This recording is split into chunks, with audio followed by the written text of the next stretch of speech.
Pay your membership. Yeah. Pay your membership. Be happy. Be happy when they raise your rates. Be very happy.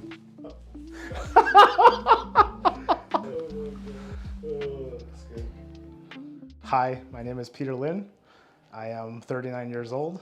I currently work as a cybersecurity engineer for the Los Angeles Unified School District. I've done that for the past year. Before that, I worked in IT support for about 6 years.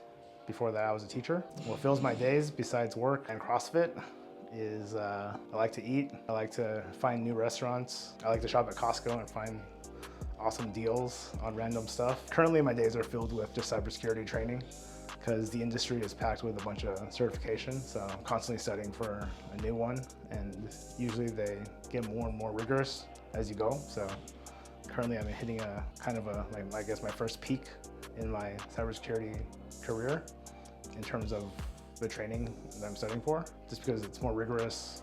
There's a lot more technical aspects to it. So just trying to give a lot of my time to that. Cybersecurity involves securing your systems. So making sure, the right things are turned on, right things are turned off. People have good passwords. Everybody has two-factor. Yeah, making sure things are accessible to the right people and not the wrong people.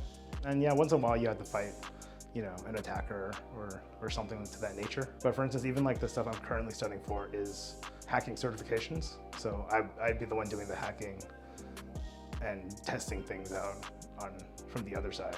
My first memory of Reason will always be, I guess you, Eric, talking about wanting to start a gym, and then us always being like, no man, don't do it. You're gonna go broke. Like, that's just a dream. Like, just do Change Fitness and become a real estate agent like your dad or whatever it was. But then also at some point realizing, at least for you, like this is the part of the journey that you have to take, which, I'm glad you did, because I think it turned out really great, obviously. And I think for me personally, it was cool to be a part of and to coach, because I think coaching or becoming a personal trainer or something like that was always like a secondary pipe dream for me as well. And then getting to at least experience it also made me realize, like, okay, it's good thing I didn't make this like a full-time thing, because there's definitely not enough money here. But it was also cool to be a part of, because not everybody gets to do that. You don't always get to be a coach to all these people. You don't get to be a part of their journey. And it taught me a lot too about myself, right? Like, I think we talk a lot about like people come, everyone shows up at Reason with the same like 2 things they want to do, right? Like, or 3 things. So you want to get stronger, you want to lose weight, and then nowadays it's like you want to finish a high rocks or whatever. But there's always something deeper, right? It always goes deeper than that. It's always like, maybe you were never the athletic kid, or maybe, you never you can never do a pull-up, and like these things will never come up in like a job interview. No one's gonna be like, oh yeah, like show me if you can do a pull-up, what's your high rocks time? These things never matter to our lives in a high stakes significant way besides our health and fitness. But I think it ends up being accomplishments, and also the process teaches us a lot about just like who we are. And so I think being able to see that as a coach throughout the years for a lot of people has been kind of like an indirect blessing, that something that I never thought, or I never expected, but it's been a great part of the journey. And even now, right, you still get to be a part of that seeing people every day, come in and try to win, and whatever that means to them. I think that's the part where, keeps me coming back to. So wins that I've had, there was a point where I did a muscle up. But I think my wins have changed over time. I think we probably talked about this earlier already, where I tend to gain and lose weight. But I think the last time I lost weight, I decided to get a coach, which I think for me was actually a big, like the big hurdle was like, I need to get a coach and like spend some money and make the investment to like try to find out what I'm doing wrong. And honestly, like a big part of it was number one, like the coach gave me accountability, which I did it with Simona. So, FXP athlete. Yeah, and I still remember a lot of lessons I did, but I think looking back, because obviously I ended up gaining a lot of weight back, but I think the win for me was like, okay, like I know I can do this. I know having the coach helps. And there were a lot of lessons along the way with that, where it was like, okay, and I also know like some of these things that I did, I'm not gonna do forever. And so that's why I ended up gaining weight back. I'm where I'm at this year, where I'm like, okay, I need to do the things that I know I'm willing to do forever, and then we'll slowly tack things on after I figure out what those things are. But yeah, like even just having reason, I think for me, more than just the wins, I think it's just having the coaching here, the programming. Because I mean, I've worked out for like 20 years, you know. I worked out before social media existed.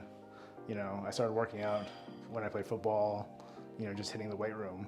And I think like a lot of people don't realize it here, but like programming is hard, and like getting coaching is really hard too. I remember back then we didn't have YouTube or anything. I had to go to the library and find like books about how to power lift, you know, and you read like all this random stuff like Mark Ripito and doing 5x5.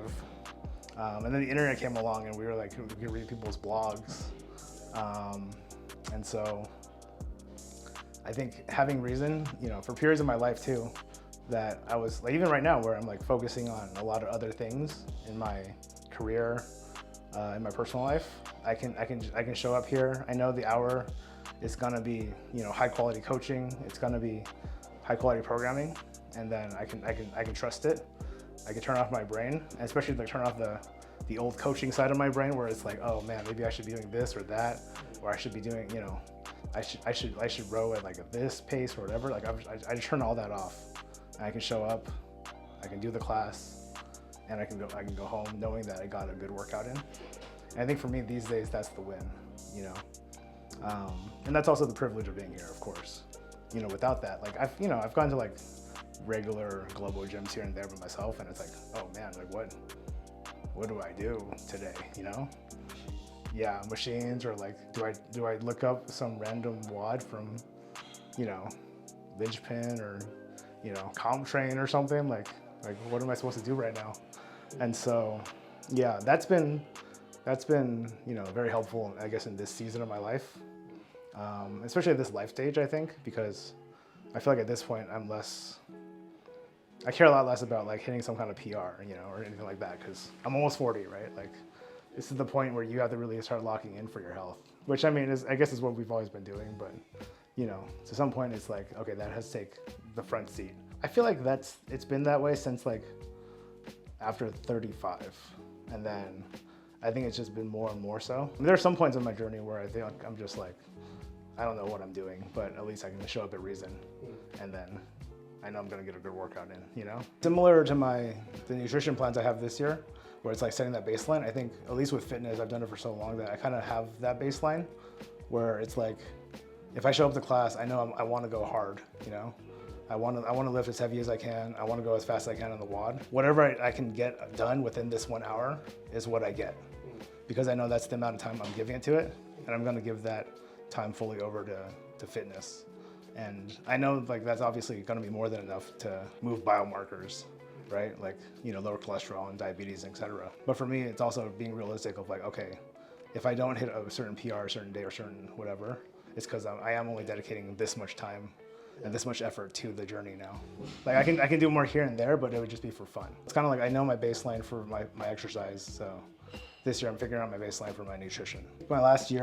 This year was my first year in a brand new job and in a brand new role, and I guess finally achieving what I set out to do when I changed careers, which has been like a 7-year journey of getting into cybersecurity. For me, I think it was about learning this new field. I spent the last year trying to figure out, just really devoting myself to becoming like a professional in my field. You know, I went to a ton of professional development. I joined a bunch of professional like networking groups in cybersecurity. I joined a bunch of mentorship groups.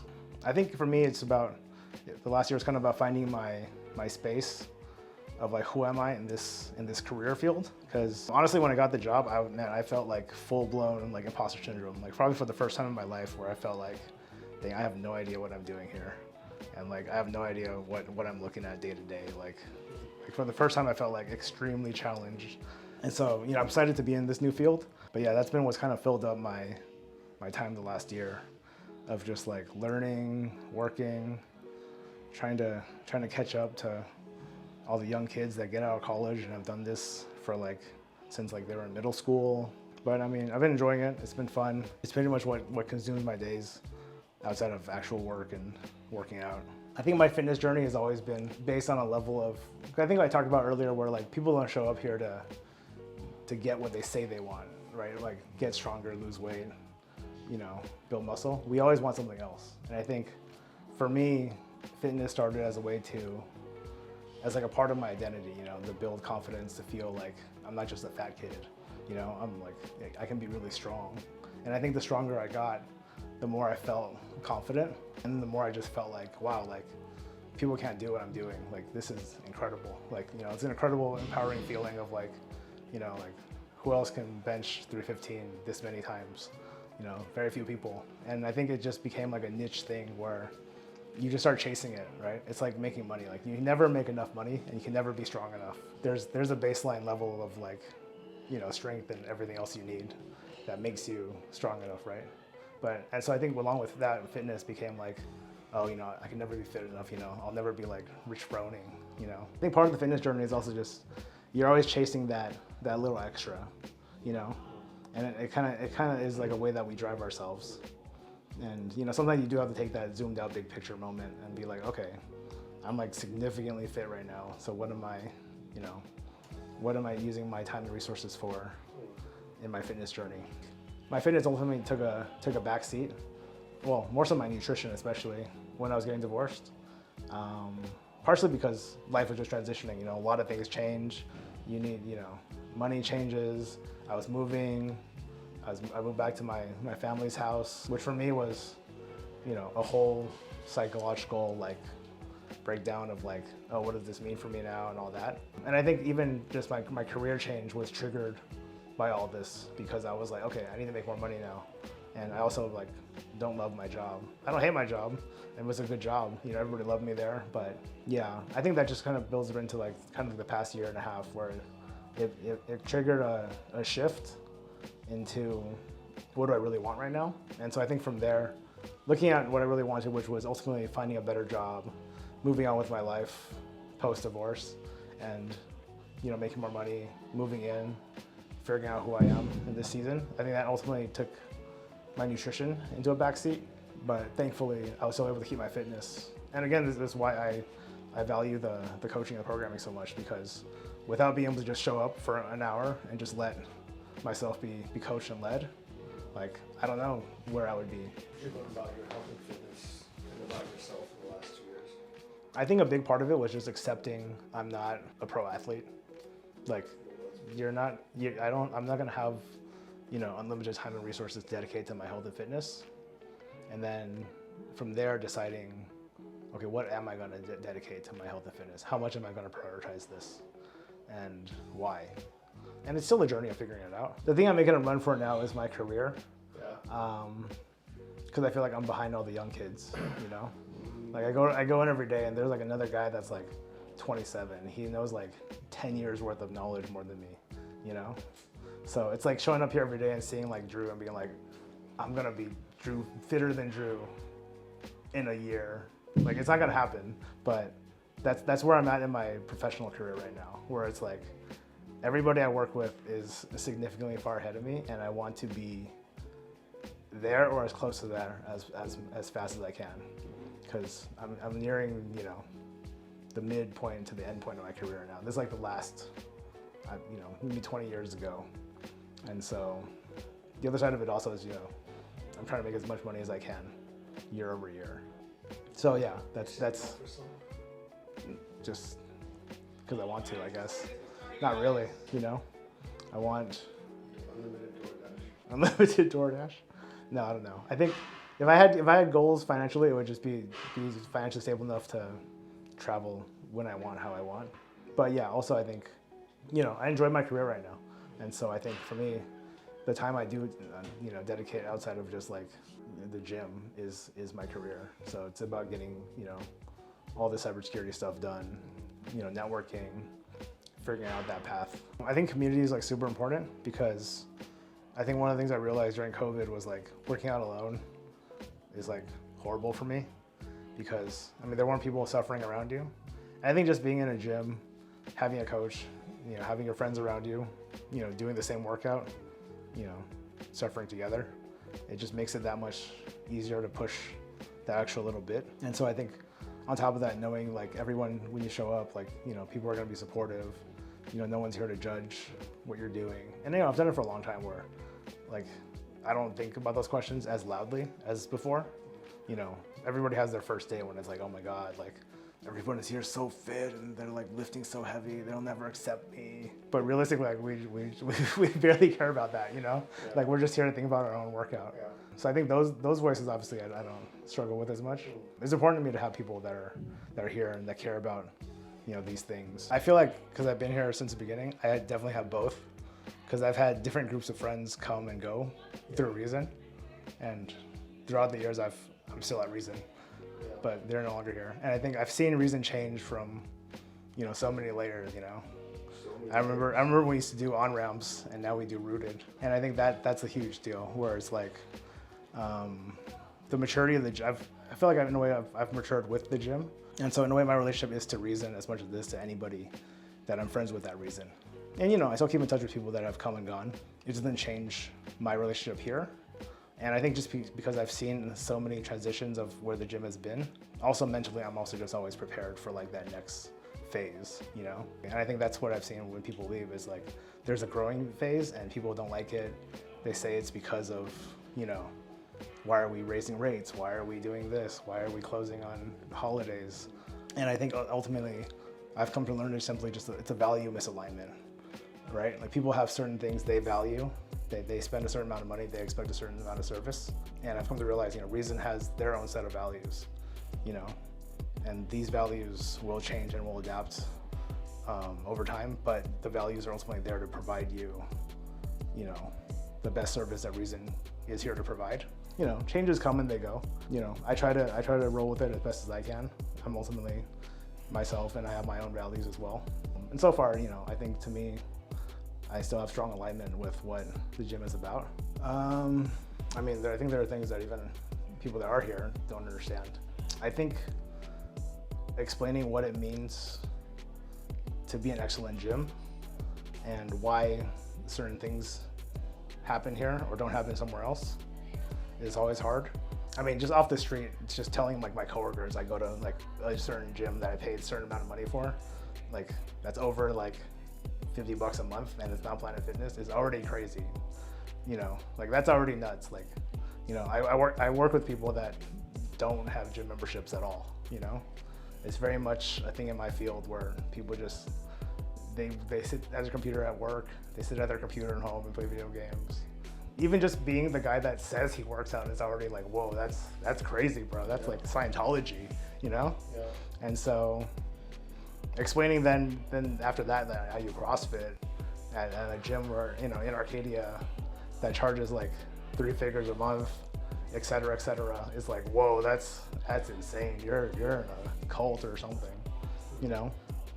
So I feel like just explaining this level of fitness for people, and then on top of that, asking them like, oh, you want to come to like bring a friend, you want to check it out, and then you have to talk them off the ledge of like them thinking, oh, this is way too extreme. I would never do this. I'm never gonna look like you or do stuff that you do. And I'm like, oh, you don't have to. Like, there's ways to like dial it back by degree. You know, that's always been like a struggle, honestly. I mean, in a way that's true, and in a way I think that's necessary too. Yeah. Right? Like, you have to enter that part of your life where you realize like people are not gonna understand what this is, and I just have to be okay with that. I mean, first of all, I just really would say like, you know, this is a CrossFit gym, and what do you know about that? More so just trying to have a conversation, like what do you think about exercising and fitness? And then from there, helping them understand like, you know, this is obviously different than like your average LA Fitness. You don't just show up and try to sit on a machine or grab some weights. Like, there's instruction, there's programming, and then you have to explain the aspects of all of that to somebody. There's coaching, and then helping people to see that, what that is and why that's necessary, I think is already like a 6-hour conversation for me. Like, you know, like that could be all day. Like, at this point, I'm just committed to it, and it is part of my life. But yeah, I mean that's what it is. It's part of my life at this point. You know, I do this 1 hour a day, 5 days a week, 6 days a week, whatever I can get in. I think that's why I started going at 5:30 a.m. because for me, I think having the new job in downtown LA, it was really hard to drive in traffic after work and not just be like, you know what, I live closer to work than I do to the gym. I'm going to drive home and go to take a nap, and I'm going to go to the next class, but I don't. So I think for me, prioritizing it was like, I just have to wake up in the morning, show up, get it done. So yeah, I think for me, this has become routine. It's become a habit. It's been a part of my life for 10 plus years. And so for the foreseeable future, I'm gonna, show up every day, put in my 1 hour, give it my best hour, give it my best effort, lift heavy, go fast, try to maintain, pain-free movement, and then go home. My name is Peter Lynn, and I'm a recent athlete.